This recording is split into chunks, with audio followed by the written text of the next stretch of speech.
Do you think your childhood kung fu tricks are going to scare me? Brad growled, blood dripping from his broken nose onto the white-tiled floor of the bathroom. This isn't kung fu, Brian replied quietly, his green eyes burning with cold fire. And you haven't seen what I'm capable of yet. Oh, really? Brad wiped blood from his lip and sneered. Then show me, you ginger bastard. Show me. What happened next changed not only Brian Myers' life forever, but also the lives of everyone who witnessed that day at St. Vincent College. The most interesting part is yet to come. Stay with us to find out how it all ended. In the meantime, like and subscribe to the channel so you don't miss out. Sunlight streamed through the tall windows of St. Vincent College in Austin, Texas, creating long strips of light on the polished linoleum of the hallway. 18-year-old Brian Myers clutched his engineering textbooks to his chest, his fiery red hair standing out like a beacon among the crowd of students rushing to morning lectures. His freckled face bore the marks of a sleepless night. Faint dark circles under his eyes indicated that sleep had once again eluded him. Brian was a newcomer at St. Vincent, a freshman. It had only been a week since his family moved from the quiet suburbs of Portland, Oregon, after his mother landed a prestigious position as a lead engineer in battery technology at Tesla's research center in Austin. The move had been painful, leaving behind friends, a familiar life, and the dojo where he had studied Wing Chun for the past 8 years under Master Chen, a 70-year-old Chinese immigrant who had become a second father and spiritual mentor to him. Every morning at 5:30, Brian woke up and spent 45 minutes practicing his forms in the complete silence of his new room. The movements were slow, precise, each gesture carrying years of discipline and understanding. His body remembered every technique, every principle that Master Chen had instilled in him. Martial arts are not for demonstrating strength, Master Chen's words echoed in Brian's mind every morning. It is a path of self-discipline, protecting the defenseless and finding inner peace. A true warrior wins without fighting. But Master Chen also taught him to be a realist. In an ideal world, strength would never have to be applied, he said during their last training session in Portland. But the world is not ideal, Brian. And sometimes the only way to protect the innocent is to show aggressors that their actions will have consequences. Brian never told his classmates about his skills. In high school in Portland, he was known as the quiet, smart guy with unusual red hair and freckles, who helped younger students with math and physics, played chess in the school club, and read philosophy books in his free time. Here in Texas, he hoped for a fresh start, a place where he could just be an ordinary student, focus on his studies, and perhaps find true friends. But Brad Harrison noticed him from day one. Brad was the embodiment of everything Brian despised in human nature. 20 years old, 6 feet tall, broad-shouldered like a quarterback on the football team, with light hair slicked back with expensive gel, and a predatory smile that could charm professors and instill fear in weaker students. His father, Richard Harrison, owned a chain of successful car dealerships throughout Austin and was a major sponsor of the college's sports programs. This gave Brad a sense of impunity that he exploited to the fullest. Always by his side were his loyal henchmen, Michael "Mike" Stone, a stocky guy standing 5'9" with a bull neck and an eagle tattoo on his forearm, whose father worked as a sergeant at the police station, adding another layer of protection for the group against the consequences of their actions. Mike was the type of person who reveled in others' pain and considered cruelty a sign of strength. Next to him was always Tom Johnson, tall and thin at 178, with piercing blue eyes and a habit of constantly snapping his fingers. Tom was the most brutal of the trio. He derived sadistic pleasure from the psychological torment of his victims. "Hey, look who's coming!" Brad's voice sliced through the morning buzz of the corridor like a knife. Carrot Top in the flesh. His voice was loud, theatrical, designed to attract the attention of as many witnesses as possible. Brad always preferred public humiliations. They were more effective. Brian slowed his pace, his grip on his textbooks tightening to the point where his knuckles turned white. He saw other students quickly avert their gazes and quicken their steps, not wanting to witness what was about to happen. At St. Vincent's, everyone knew the unspoken rule. If Brad Harrison had chosen you as a target, it was better not to intervene, or you might become the next victim. Brian noticed a student named Sarah Jones, who sat next to him in literature class, quickly veer into a side corridor, pretending not to see what was happening. Another student, Marcus Brown, with whom Brian had exchanged a few words last week, suddenly became very interested in the contents of his locker. "I'm talking to you, Fireball." Brad blocked Brian's path, his massive figure casting a long shadow over the red-haired teenager. Mike and Tom flanked him, forming a triangle. This was a well-rehearsed intimidation tactic they had used many times before. "Sorry, I'm in a hurry to get to my calculus lecture." Brian tried to sidestep Brad, but he stepped sideways again, blocking the way. His movements were precise, predatory, like a wolf cornering its prey. "Calculus?" Brad whistled theatrically, his voice dripping with exaggerated surprise. "Hey guys, we've got a real genius here. You probably think you're better than all of us, huh, Carrot Top? Think your brains make you special?" "No, I just want to get to class." Brian's voice remained calm, but his green eyes were carefully tracking the movements of the three guys. 8 years of training under Master Chen had taught him to read body language, to notice the slightest changes in an opponent's stance that preceded an attack. He saw Mike's muscles tense, how Tom shifted his weight from one foot to the other, preparing for action. Master Chen had taught him that every person unconsciously signals their intentions through the smallest changes in posture, breathing, and facial expression. "Learn to read these signs, and you'll always be one step ahead of any opponent," the old teacher would say. "And you know what, Carrot?" Brad leaned in closer, his breath smelling of energy drink and mint gum, an attempt to mask the scent of the cigarettes he smoked behind the college building. "I don't like your haircut. It's too bright for our college. You're attracting unwanted attention." Tom snickered, the sound unpleasant, almost hysterical. "Maybe we should help him with a new haircut. I've seen how they do it in the army. Neat and tidy." "Great idea." Mike cracked his knuckles, producing a dry pop. "I have a folding knife. Let's give him a trendy bald look right here in the corridor. Let everyone see the new style." Brian's heart raced, adrenaline starting to pump through his veins, but his breathing remained controlled and steady. The meditative breathing technique that Master Chen had taught him helped maintain clarity of mind even in the most stressful situations. 4 seconds inhaling through the nose, a 2-second hold, 6 seconds exhaling through the mouth. The rhythm calmed his nervous system and allowed his brain to function at full capacity. He quickly assessed his options. The corridor was starting to empty as students hurried to their first lecture or deliberately avoided the conflict zone. The nearest faculty classroom was 15 meters away, close enough to run if necessary, but Brian understood that running away would only postpone the problem, not solve it. "Listen," Brian took a step back, giving himself more room to maneuver. "I don't want any trouble. I'm new here. I'm not bothering anyone, just trying to adapt." "But I don't like you," Brad interrupted him, his voice growing colder. "Your red hair, your smart face, the way you sit at the front in all the lectures and answer the professor's questions. Are you trying to make the rest of us look like idiots? Show how special you are?" "I'm just learning." Slap! Brad's palm struck Brian's left cheek with a sound that echoed. The hit wasn't strong in a physical sense, but it was deeply humiliating. The sound reverberated down the hallway, and a few students who were still nearby stopped and stared at the scene, their faces a mix of horror and painful curiosity. "That's better," Brad smirked, admiring the red imprint of his hand on Brian's pale, freckled cheek. "Now you know your place in our little hierarchy, Ginger. Welcome to the real world." Something deep and primal inside Brian began to boil, but it wasn't simple anger. No, Master Chen had spent years teaching him to control and transform angry emotions. It was something colder, more dangerous, more controlled. A sense of justice that demanded balance, demanded a response. The words of Master Chen surfaced in his memory. "Anger is a fire that can warm a house or burn it to the ground. A wise man learns to direct that fire where it will be beneficial."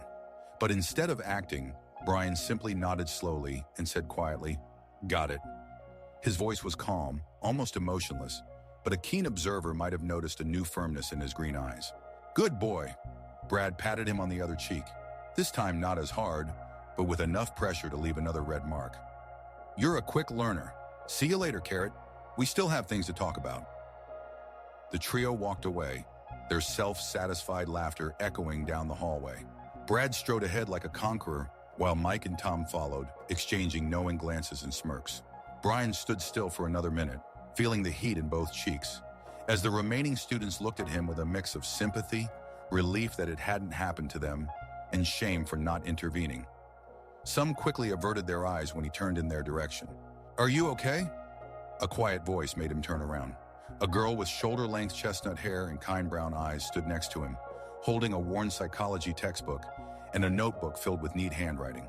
He remembered her from English literature class.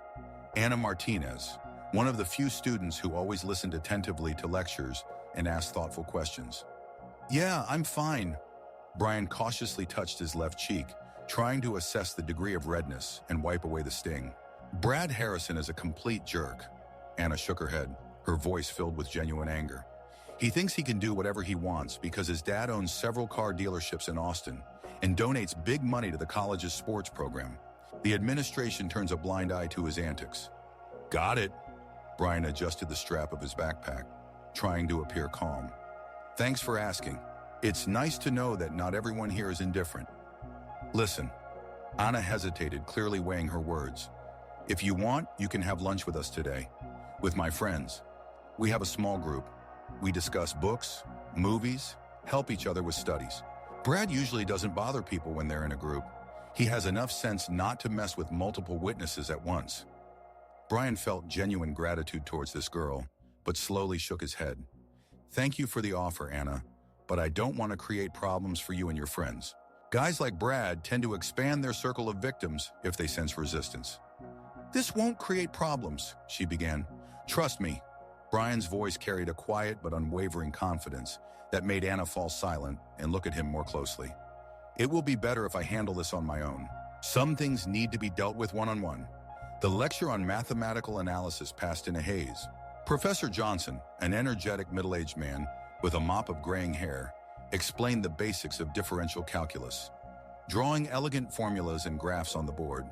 But Brian's thoughts kept drifting back to the incident in the hallway. He still felt a slight burning on both cheeks, still heard Brad's smug laughter and his friends echoing in his head. This had never happened in Portland. Sure, he was teased sometimes for his red hair. It was practically inevitable for any red-haired kid in America. Ginger, Carrot Top, Fireball. He had heard all those nicknames countless times, but no one had ever laid a hand on him. No one had dared to resort to physical violence or public humiliation. Perhaps it was because, even without knowing about his martial arts skills, the kids in Portland instinctively sensed something in him that made them keep a respectful distance. Master Chen called it inner strength, an invisible aura of confidence and self-control that develops in serious martial arts practitioners. Here, everything was different. Here he was an outsider, an easy target, a newcomer without connections or reputation. Here Brad Harrison was the alpha male, and Brian was just another weak prey to be tormented with impunity. "Mr. Myers," Professor Johnson's voice pulled him from his dark thoughts. "Can you solve this problem on the board?" Brian stood up and walked to the board, took the chalk, and began writing the solution. Math had always been a refuge for him, pure, logical, predictable. In the world of numbers and formulas, there was no room for cruelty and injustice. There was a right answer and a wrong one. There was logic and there was chaos. He quickly and confidently solved the derivative problem, his handwriting clear and neat. A few classmates gasped quietly. The problem was challenging for freshmen, and Brian tackled it faster than even the professor had expected. "Excellent," Professor Johnson nodded approvingly.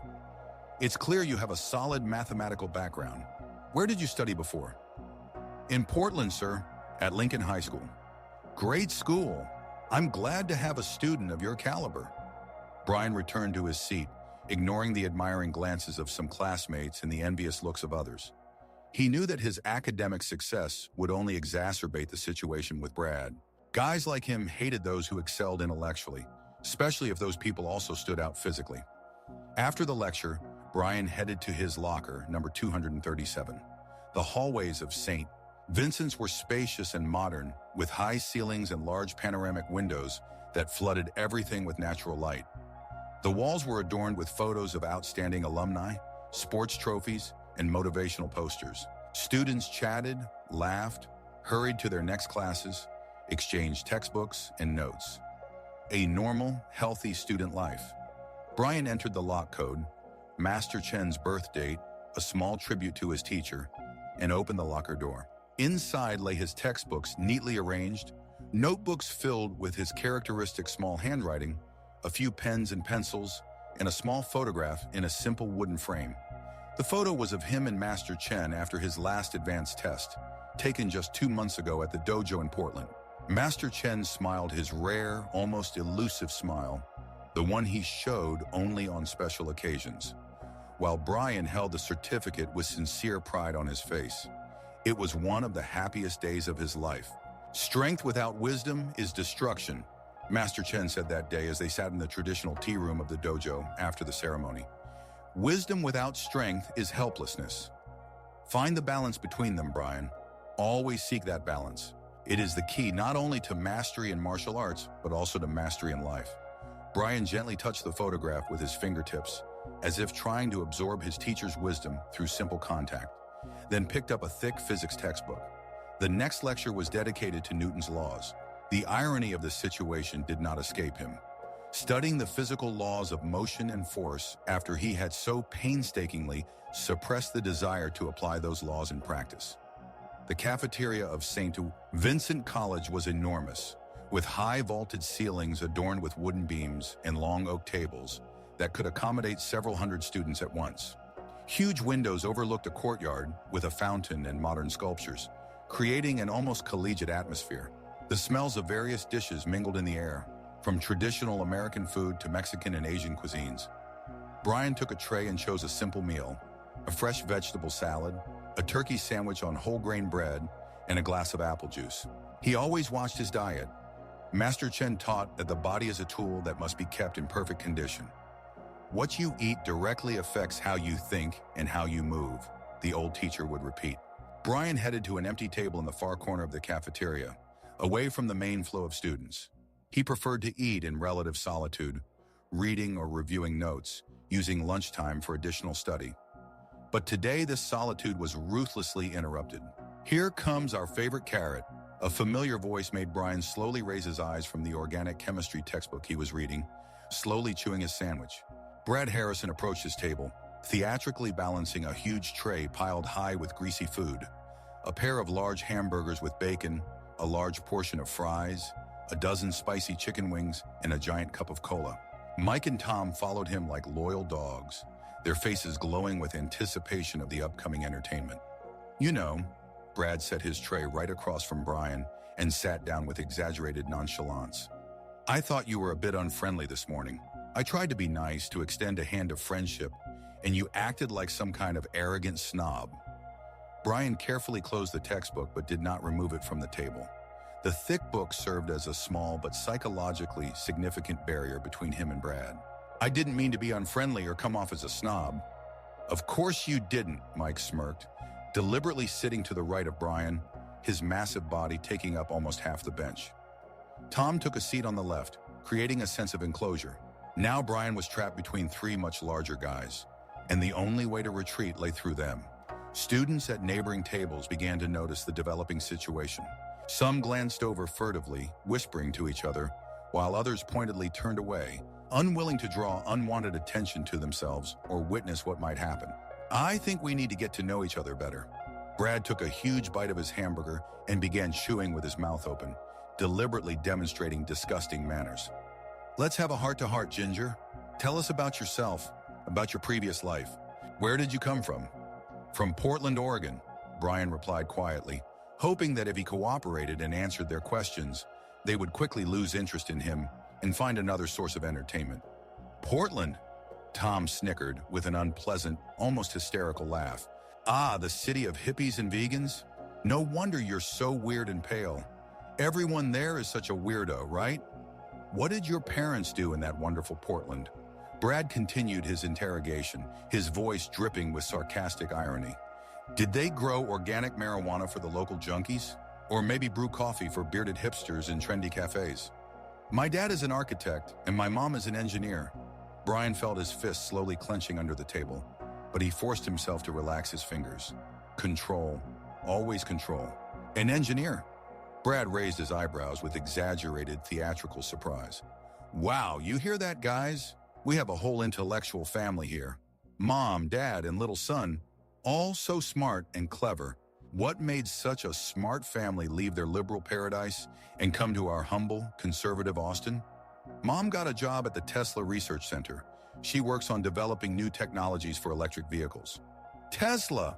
Mike laughed loudly, drawing the attention of students at nearby tables. Our little redhead's mom works for that crazy billionaire. What does she do there? Polish his space rockets? Or maybe charge batteries? Blood rushed quickly to Brian's face, turning his freckled skin bright red. He could tolerate any mockery directed at himself, could swallow any insults thrown his way. But when it came to his family, especially his mother was one of the leading experts in battery technology. She held a PhD from MIT and had several patents to her name. She worked on technologies that could truly change the world for the better. Hearing these ignorant idiots mock her achievements and contributions to science was almost unbearable. My mother is a leading specialist in energy systems, he said, putting all his effort into maintaining a steady, controlled tone. She develops energy storage and transmission technologies that will help solve environmental problems and change the future of transportation. Ooh, Brad raised his hands in feigned theatrical fear, his voice dripping with even more mockery. Forgive me, Your Highness. I didn't know we had the honor of speaking with the son of a real superhero. Maybe we should stand and bow. Maybe his mom invented a special superhero suit for redheads, Tom chimed in, enjoying his own wit. Or maybe she's working on a secret cure for red hair. Mike couldn't stop, his laughter growing louder and more unpleasant. Then our little flame can finally look like a normal person. Brian slowly, with exaggerated dignity, stood up from the table. I need to go to my next lecture. Sit. Brad's voice suddenly turned hard, cold, devoid of any playfulness. We're not done with our friendly conversation yet. We still have many questions. I'm done with this conversation. Brian took his tray with the unfinished lunch. Brad instantly jumped up from the table and firmly grabbed Brian by the wrist. His fingers tightened enough to demonstrate strength, but not enough to cause serious pain. It was more a show of control. I said sit. When you talk to your elders, you need to listen until the end. Instantly, almost instinctively, Brian's body reacted to the physical aggression. His free hand began to move in the practiced technique of escaping a wrist grab, which he had practiced thousands of times over 8 years of training. The thumb automatically found the exact pressure point between Brad's wrist bones, while the other fingers were ready to create a lever that would force the opponent to immediately release the grip. But at the very last moment, when his hand had already begun to move, Brian stopped. He could have freed himself in a split second, could have inflicted sharp but temporary pain on Brad without leaving any visible damage. The technique had been honed to perfection. But Master Chen's voice echoed clearly and distinctly in his head. Strength without wisdom is destruction. Instead of acting, he simply stood still, allowing Brad to squeeze his wrist, demonstrating outward submission. This is much better. Brad smirked with self-satisfaction, interpreting Brian's stillness as complete submission and acknowledgement of his superiority. Sit back down and finish your rabbit food. We'll continue our enlightening conversation. Brian slowly sat back down in his place, but something fundamental had changed in the expression of his green eyes. Brad was too overconfident and intoxicated by his power to notice this change, but if Master Chen had been there in that cafeteria, he would have instantly recognized that look. It was the gaze of a predator who has made a definitive decision, the look of a person who has exhausted their patience. You know what, Ginger? Brad sat back down and demonstratively leaned against the back of the chair, assuming the pose of the absolute master of the situation. I really like it when you show respect and listen to your elders. It shows that you are starting to understand how the hierarchy works in our little college. What hierarchy? Brian asked quietly, his voice sounding with genuine curiosity. A very simple and clear hierarchy. Brad smiled broadly. There are those who have real power and influence, he pointed to himself. And there are those who obey and know their place, he pointed to Brian. Guess which category you belong to, smart guy? Mike and Tom giggled like hyenas watching the hunt of the pack's main predator, anticipating the final humiliation of the prey. And what if I don't want to obey this hierarchy? Brian's question came out with the same calm curiosity as if he were genuinely interested in an academic answer to a theoretical question. Brad slowly leaned over the table, his face coming so close to Brian's that he could smell the unpleasant odor of his breath. Then you will have it very, very bad. So bad that you will wish you were never born. How bad exactly? Brian continued to ask questions in the same unflappable tone. Something in Brian's intonation, in his complete lack of fear, made Brad momentarily pull back and look more closely at the red-haired teenager. For a second, doubt flickered in his eyes as if he sensed something potentially dangerous in this quiet, calm guy. But the moment passed, and the familiar overconfidence returned, suppressing the intuitive warning. You'll see. Brad stood up from the table and patted Brian on the shoulder with false friendliness. You'll see very soon. I promise it will be an unforgettable experience. They left the cafeteria, leaving Brian alone at the table with his unfinished lunch. He sat still for several long minutes, then mechanically opened his chemistry textbook to the same page he had been reading before they arrived. But the words and formulas blurred before his eyes, turning into meaningless symbols. In his head, two distinctly recognizable voices were engaged in an internal dialogue. The first voice was the familiar, wise voice of Master Chen, urging patience, self-control, wisdom, and the search for a peaceful resolution to conflict. The second voice was new, darker, more primal. It whispered about justice, about the balance of power, about how sometimes the only way to stop a predator is to show them that not all potential prey is defenseless. Brian closed the textbook and slowly stood up from the table. The decision had not yet been finalized, but something deep and fundamental within it was beginning to change irreversibly. At the very moment Brian was leaving the cafeteria, heading toward the exit, his phone vibrated in his pocket. A new message from an unknown number, but he immediately guessed who might have sent it. Hey, Ginger, hope you're ready for some real fun after school. Meet me at your locker at 4. Don't be late and don't try to run away. Brian read the message carefully twice, then calmly deleted it. But he already knew exactly what would happen next. And for the first time in the entire week at St. Vincent's, he did not feel the usual fear or anxiety. Instead, a strange, cold calm settled in his chest. The next two classes, physics and English literature, passed in a surreal haze. Brian was physically present in the classrooms, neatly taking notes in his characteristic small handwriting, answering the teacher's questions when called upon, but his mind was wandering elsewhere.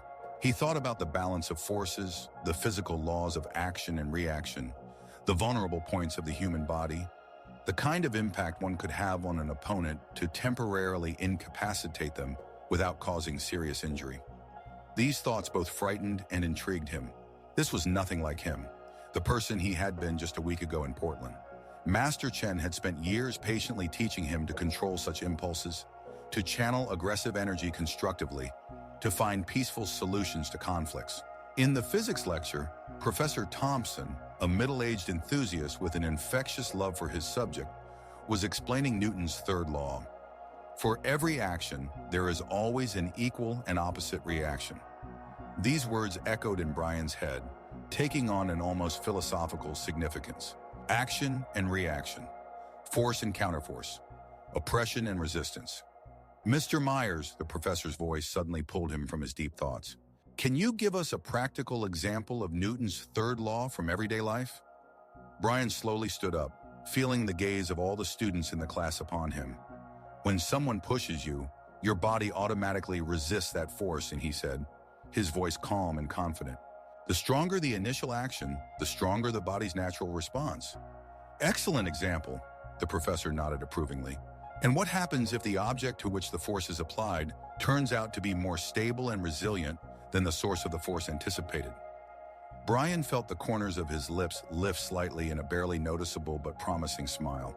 Then the applied force returns to its source with double, and sometimes even triple, the power, Professor. Several students in the class exchanged puzzled glances, not fully understanding why a simple explanation of a basic physical law sounded almost like a hidden threat or warning. After the lecture, Anna Martinez hurried to catch up with Brian in the hallway, her face expressing genuine concern. Hey, Brian, are you okay? You look different, more focused. Brian stopped and looked at her closely. Anna was truly a sweet, genuinely kind girl with a pure heart. She definitely did not deserve to be accidentally caught up in what was about to happen in a few hours. I'm fine, Anna. Just thinking about the laws of physics and their practical application in real life. About physics? She looked somewhat puzzled. Brian, if Brad and his friends are bothering you again, You can always talk to Dean Martin. He has a strict policy of zero tolerance for any forms of bullying and intimidation. And what exactly will he do? Brian asked with sincere, almost academic curiosity. Will he call Brad to his office? Will there be a serious disciplinary talk? Will he receive an official warning? And what will happen later when Dean Martin isn't around to monitor the situation? Anna opened her mouth to say something reassuring, but suddenly realized that she really had no convincing answer to this logical question. Some problems can't be solved just by turning to the official authorities. Brian gently, almost paternalistically, touched her shoulder. Sometimes people have to solve their problems on their own, using the resources available to them. Brian, I don't like the way you're talking right now. There was a note of genuine concern in her voice. Don't worry about me, Anna. He smiled, and there was something new in that smile, something that made the girl involuntarily feel shivers running down her skin. By tomorrow morning, everything will be resolved. I promise. He walked away down the corridor, leaving Anna standing in confusion with a growing sense of anxiety and a premonition that something serious was about to happen. In the final minutes of the school day, Brian sat in English literature class, mechanically listening as Professor Wilson, a gray-haired man with piercing eyes behind thin-frame glasses, discussed the psychological motives of characters in Herman Melville's Moby Dick. Captain Ahab is completely obsessed with his desire for revenge against the white whale, the professor said, his voice resonating with academic passion. This obsession with vengeance consumes his mind, destroys him as a person, and ultimately leads to his tragic demise and the death of almost his entire crew. What do you think Melville is trying to tell us about the nature of revenge and retribution? A student in the front row, a diligent boy named Peter, raised his hand. Probably that revenge is always destructive and rarely brings satisfaction? Exactly, the professor nodded approvingly. Revenge rarely provides the moral satisfaction we expect from it. It often causes more harm to the avenger than to the object of their vengeance. Brian unexpectedly raised his hand. Professor Wilson looked pleasantly surprised. New students rarely participated in class discussions. Yes, Mr. Myers, do you have an opinion on this matter? What if it's not pure revenge, Professor? Brian stood up, his voice calm and measured. What if it's just a natural restoration of a disrupted balance of power? Interesting perspective. Can you elaborate on your thought? Brian paused for a moment, choosing his words carefully. Ahab perceived the white whale as an embodiment of injustice, as a force that needed to be stopped to restore order. But what if the whale was simply acting according to its natural instincts? What if Ahab was also just following his nature and his inner sense of justice? A curious interpretation, but doesn't the end result remain the same? No, Professor. The outcome fundamentally depends on who is stronger, smarter, better prepared, and more resolute. Brian spoke with growing confidence. Ahab suffered a tragic defeat not because the idea of restoring justice was fundamentally wrong, but because he seriously underestimated his opponent and overestimated his own abilities. The entire class fell into a tense, almost electric silence. Professor Wilson looked at Brian with new sharp interest. That's quite an unusual interpretation of a classic work, Mr. Myers. Perhaps. Brian slowly sat back down in his seat, but probably a more realistic one. When the final bell finally rang, signaling the end of the school day, Brian didn't rush to gather his things. He methodically and neatly packed his textbooks and notebooks into his backpack, then took out his phone and sent a short text message to his father. Dad, I'll be staying at college a bit longer today. I need to resolve a very important issue. I love you and Mom. Then he completely turned off his phone and leisurely headed to his locker. The college corridors were quickly emptying, students hurriedly gathering their things and rushing to the parking lot, to their cars, or to the bus stops to catch transportation home. But Brian was in no hurry. He knew exactly that someone was waiting for him, and for the first time in the entire week of being at the new college, he was not afraid of what was about to happen. At his locker number 237, he found not only the familiar trio of Brad, Mike, and Tom, but also two additional, clearly invited guests, Jake Harper and Kevin Black, players from the college rugby team. Jake stood at 182 centimeters tall with broad shoulders and a scar above his left eyebrow, while Kevin was 178 centimeters, but more stocky, with a thick neck and signs of numerous fights on his knuckles. They had a reputation for being aggressive, but not very smart fighters. 5 against 1. In a practically empty corridor where there were almost no witnesses, Brian stopped exactly 10 meters from the group, quickly and professionally assessing the tactical situation. The nearest exit was behind him, about 20 meters away, close enough for a quick retreat if he chose that path. The other exit was located directly behind the group of bullies. The classrooms on both sides of the corridor were tightly locked. The official class time had ended more than half an hour ago, and the teachers had already gone home. And here he is, Brad grinned widely, demonstratively pushing off from the metal locker. Our favorite nerd has arrived right on schedule. Punctuality is a good quality. I just came to grab my things and go home. Brian stopped a few meters from the group, maintaining a safe distance. I'm afraid it won't be that simple. Mike gestured broadly to block his way to the locker. We have a few important questions for a serious discussion. For example, what questions? For example, your disrespectful attitude towards upperclassmen. Brad slowly approached, his movements resembling those of a predator cornering its prey. I noticed that you showed serious disrespect to me personally in the cafeteria today, and I absolutely do not tolerate disrespect towards myself. Meanwhile, Jake and Kevin took strategic positions, methodically blocking all possible escape routes. They clearly knew what they were doing. It was a well-rehearsed tactic of group intimidation and victim isolation. And what exactly are you planning to do about it? Brian asked with the same calm, almost academic curiosity. Brad stopped right in front of him, looming over him with his massive figure. We are going to teach you a good lesson, Ginger, to give you an unforgettable lesson in good manners and respect for your elders. All 5 of you at once? How many do you think it will take for a guy like you? Brian slowly, almost ceremonially nodded, as if seriously contemplating a mathematical problem. Then he carefully placed his backpack on the floor next to the wall. Very good and fair question, he said quietly but clearly. Let's find out the correct answer through experimentation. Something in his tone, in the complete absence of fear or panic, made Brad momentarily doubt the correctness of his actions. But surrounded by 4 friends, he still felt absolutely invincible. Have you completely lost it, Ginger? Do you realize that it's 5 of us against 1? I can count to 5 just fine.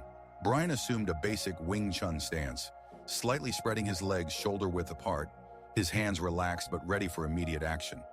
But as you know, quantity does not always equal quality. What the hell? Mike began to say something but didn't have time to finish the phrase. Brian closed his eyes for a few seconds and took one deep, controlled breath.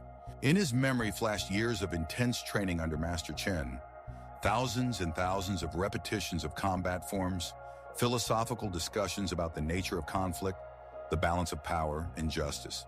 Master, he mentally addressed his distant teacher. Forgive me for what I am about to do, but sometimes restoring balance truly requires decisive action. When he opened his eyes, there was no trace of fear or shadow of doubt left in them. Only absolute cold determination and perfect concentration of an experienced fighter. So, gentlemen, he said with icy calm, who among you wants to receive a lesson first? Brad couldn't hold back a nervous, slightly hysterical laugh. Do you really think your childish tricks from kung fu movies will help you against 5 real fighters? First of all, this is not kung fu. Brian smiled slightly, and there was not a drop of warmth in that smile. And secondly, you will soon understand everything for yourself. Tom was the first to completely lose his patience and self-control. With a wild scream of rage, he lunged at Brian, arms wide open, trying to grab him and throw him to the floor. What happened in the next seconds took about 15 seconds of real time, but forever and radically changed the balance of power at St. Vincent College. Brian dodged Tom's clumsy grab with a minimal, almost dance-like movement to the side. His right hand automatically rose in a perfect block, gently redirecting the kinetic energy of the opponent's attack against him. Simultaneously, his left hand delivered a precise palm strike to Tom's solar plexus. Not with full force, but with a controlled impact that temporarily disrupted his breathing and coordination. Tom doubled over, gasping for air. "Tom!" Mike shouted as he rushed to help his friend, but Brian was ready. Using a simple yet effective sweep, he knocked Mike off balance and then gently but accurately struck a nerve point on his neck, a technique that temporarily disrupts movement coordination without causing harm. Mike fell to the floor, disoriented but unharmed. Jake and Kevin, experienced rugby players, realized they were dealing with no ordinary student. They attacked more cautiously, coordinating their actions, one from the right, the other from the left. Brian moved smoothly and economically, using the principles of Wing Chun to redirect their strength against them. Jake received a series of controlled body strikes, not injurious, but painful and temporarily incapacitating. Kevin was sent crashing into the lockers with an elegant throw that looked impressive, but was executed to minimize the risk of injury. All four attackers were now lying on the floor or sitting, temporarily incapacitated but without serious damage. Brian carefully controlled each of his movements, using just enough force to neutralize the threat. Brian slowly turned to Brad, who stood in complete shock, unable to believe his own eyes. "Now it's your turn," Brian said in a completely calm tone. This is impossible." Brad took a step back, his voice trembling. "You can't. They're much bigger than you." "Size doesn't always matter." Brian took a step forward. "Sometimes technique, speed, and understanding of human anatomy are more important. You've lost it. I'll call my father. You'll be expelled." "For self-defense against 5 attackers?" Brian calmly pointed to his opponents. "The security cameras will show a completely different picture. Who attacked first?" Indeed, the red light of the security camera in the corner of the hallway was blinking, recording everything that was happening. "Moreover," Brian continued to approach, "we have unfinished business." "What business?" Brad's voice became high-pitched with fear. "You hit me. You publicly humiliated me. You insulted my family." Brian's voice remained quiet, but each word was clear. "It's time for an answer." Brad tried to run away, but Brian was faster. He caught up to him, grabbed him by the collar of his shirt, and dragged him toward the men's restroom at the end of the hallway. "Let me go!" Brad desperately tried to break free. "Soon!" Brian shoved the restroom door open. "But first, we need to finish our conversation." Inside, the restroom was empty. Brian blocked the door with a chair that was standing in the corner. "What are you going to do?" Brad's voice trembled. "Give you a lesson." Brian turned to him. "A lesson about the fact that every action has consequences. Listen, maybe we can come to an agreement." "Come to an agreement?" Brian shook his head. "Where was your willingness to negotiate when you were hitting me? When you were humiliating me? When you brought your 4 buddies?" "I didn't think." "Exactly, you didn't think." Brian stepped closer to Brad, who backed up against the wall. "But I did think. About justice, about balance, about what happens when an aggressor meets someone who can fight back." "Please, please," Brian tilted his head. "I also said please when I asked you to leave me alone. Remember your response?" Brad pressed against the wall, his face pale.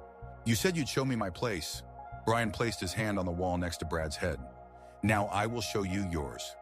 "What do you want?" Brad whispered. "Sincere apologies. For everything." "Okay, I'm sorry. Forgive me." "Not sincere enough." Brian shook his head. "Try again, but this time with understanding." "What else do you want?" "For you to understand what I felt." Brian stepped back a bit. "Humiliation, helplessness, fear." "I understand." "No." Brian shook his head. "Not yet, but you will."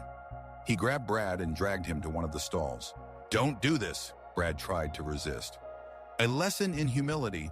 Brian shoved the stall door open. "That you will remember."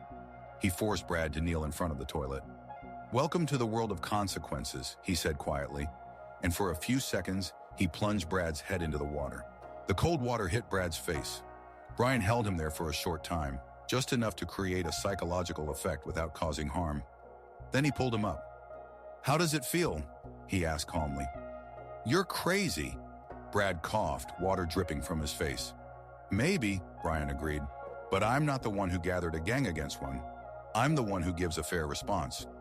He repeated the procedure 2 more times, each time controlling the duration and intensity of the impact. When he lifted Brad for the last time, he was already crying. "Please, I learned my lesson." Brian studied his face closely, then released him.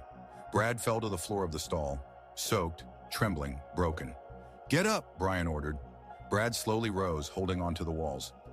"Listen carefully." Brian spoke quietly but clearly. "You and your friends will never come near me again. Never speak to me." "Yes, understood." If I find out that you are bullying someone else, I will come back. And next time, I won't be so restrained. Understood. And one last thing. Brian leaned in closer. If you try to get revenge, if you tell anyone about my abilities, if you go to Daddy, he didn't finish the threat. I won't tell anyone. I swear. Brian nodded and stepped back. Clean yourself up and get out. And remember, one wrong move and I will know. Brad nodded like a bobblehead, rushed to the sink, hastily washed his face, and bolted out of the restroom. Brian was left alone. He looked at his reflection in the mirror. The same red hair, the same green eyes.